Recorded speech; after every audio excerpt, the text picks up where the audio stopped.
To the Point with Michael Williams. Good morning. Summer approaches. Election talk will only heighten. Yes, it's only 2023, but 2024 will be here before we know it. And get out the vote efforts always crucial. And those don't wait until it's election time to begin. My guest today, a familiar face, Patrick Franklin, President and CEO of the Urban League of Palm Beach County. We're going to talk about get out the vote efforts and also talk about some other milestones for your organization and some of the other things that are important that are on the radar. And you've been in this job for 21 years now. 21 years, Mike. Not quite half the life of the Urban League of Palm Beach County, so congratulations on that, first of all. Thank you. We're going to be celebrating 50 years of Urban League service and commitment here to Palm Beach County. On May 12th is our 50th anniversary gala, and we're looking for a fantastic event. And it's a long time coming because so many people have contributed to this point. So many people that started the Urban League back in 1973 that worked through the whole process of civil rights and other things that were going on back then. And we are very honored to stand on the shoulders of so many people like Louise Bowie and Bill Dwyer and Percy Lee and all those individuals who started the Urban League and moved it forward. And I am privileged and happy to have been able to lead it for the past 21 years. And that's a beautiful, eloquent prelude to more of what we'll talk about. And of course, your charter from 1973, to be at the forefront of helping African Americans and other people of color achieve their fullest potential. And we'll talk about that because I pulled some of the events you have that give a flavor of some of the issues that are important, indeed crucial to many in the community, whether that's affordable housing, efforts to help our teens have a great chance and great jump start on life. Before we get there, though, I do want to go back just for a moment to what I said at the outside of the broadcast. Only the summer of 2023, coming up, actually still in spring, but summer will be here before you and I know it. Election time will be here before we know it. Get out the vote effort's important. Give us a little preview of that and what your efforts will look like as we really start rolling in to the latter part of this year and on into next. Michael, I am at this point right now, I'm very concerned because as a third-party registrant, things that we've been doing as an organization, a nonprofit, and others just like us, the hoops that we have to jump through now are even smaller. And we have more regulations, more things that we have to do. Because of new election law. Of the new election laws. The penalties for any missteps are very high now. If you take more than one other ballot besides your own, drop-off locations. They've even talking about giving a receipt to a client that will fill out a registration, that we have to give them a receipt, then they can follow up, which is good, but at the same time, it creates more of a hurdle for us to do our job. Because for so many years, people trust the Urban League to handle their ballots or to register them and take care of their needs, and they will follow up to vote. Right now, I think that third-party registered nonprofits are in a different sector, and we need to be very aware of how we do it. It's all part of how do we keep the vote down, and I'm very concerned about that. You're concerned that's what Republicans in the state are trying to do? I'm very concerned about that right now at this stage. We should be at a point of how do we encourage more people to engage in this democracy of voting, not suppress it and deny people. We're cutting back on early voting days. We're cutting back on mailing votes that you have to request a ballot rather than automatically get one. You have to do it every year. And for some people who don't remember, oh, did I do it last year? Am I within this year? That's going to create a problem, and it affects minorities adversely than anyone else because we vote by mail in large numbers. You gave an answer to what was going to be my question. Republicans and others argue, listen, the rules are going to apply to everybody, and it may impact people across every spectrum, not just those in the minority community, but you feel disproportionately. Historically, we vote more by mail, especially during the pandemic. But at the same time, here's my big concern, Michael, is that registering people to vote is great, but if you don't vote, if you don't cast that ballot, it doesn't make any difference. It does make a difference because you're not participating. My whole thrust going forward to 24 is going to be registration and then getting the vote out, getting people actually to the polls, making sure that they vote. Because what we're seeing historically, this past March, we saw voting turnouts in Broward and Palm Beach, 15%, 18%. That's unacceptable. We cannot survive as a democratic group of people to understand the process if we don't engage. And I'm very concerned about that. I know historically, presidential election, we're going to get more people to participate, but that doesn't guarantee it. What will your message be if you had Republican leadership sitting here right now or the governor sitting here right in front of you? Let everybody vote. Give everybody the chance to vote. Make it easier to vote.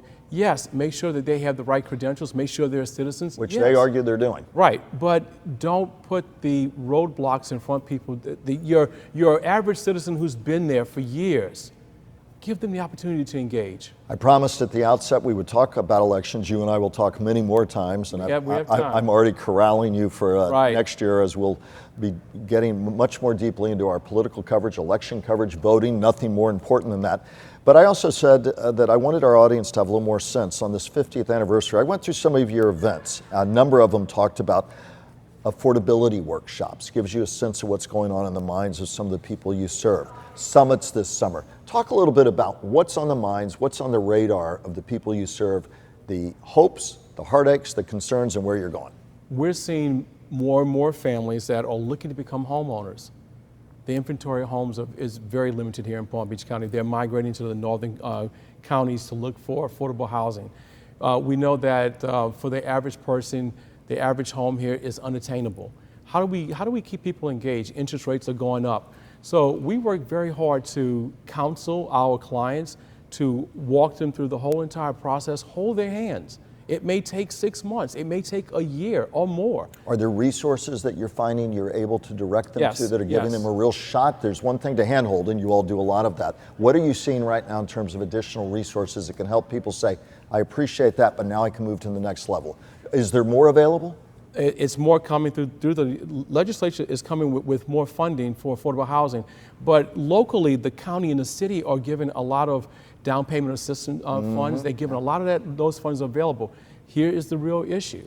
I can give you, you can apply for a voucher, you can apply and attain one, but if I don't have a home to go to, that's the big problem. And we have clients that are holding vouchers for 6 months, 8 months. How does that dynamic change? Is it changing? We're talking about affordable housing projects, affordable housing components to new developments. Is it changing fast enough, and how do you move that forward? No, it's not changing fast enough. We're in a hole, and it's getting deeper. And I understand the plight of the $200 million bond that just passed. We need more. We need more. We need more affordable housing here within Palm Beach County, not outside of Palm Beach County. I think this is going to be an issue that we have to address for a long time. Talk about other things, and again, we can only give for you at home a broad sense of a lot of things on your plate, and we've certainly been covering that topic and will continue to with you and others. It was part of a multiple set of stories we did, Priced Out of Paradise, and we continue that and need to. And speak beyond that major issue. What else is top of mind for you, especially as we head into the summer months, especially as we look at issues and challenges? Food insecurity. Food insecurity. Food insecurity. We did a big food drive with the Urban League and WPTV last summer, July 30th. It was a tremendous success. We had 3 food drives in the same day in Delray, West Palm Beach, and in Belgrade. You participated along with the whole entire do it again crew this here. year? I would love to. Well, I'll be there. We are planning for that. But at the same time, we understand that families are still hurting. The prices of goods and services have not gone down at any appreciable rate right now that the average worker is seeing right now. You're still paying high. We're paying the same thing for gas right now that we did last year. Eggs are higher than ever before. You're looking at milk. Just the normal necessities are higher than usual, and paychecks are not going at that rate, increasing. So I think food insecurity is going to be a big issue going forward. Most of our kids in our public school systems are on free and reduced lunches. Most of our kids are being fed at school. Summer's approaching.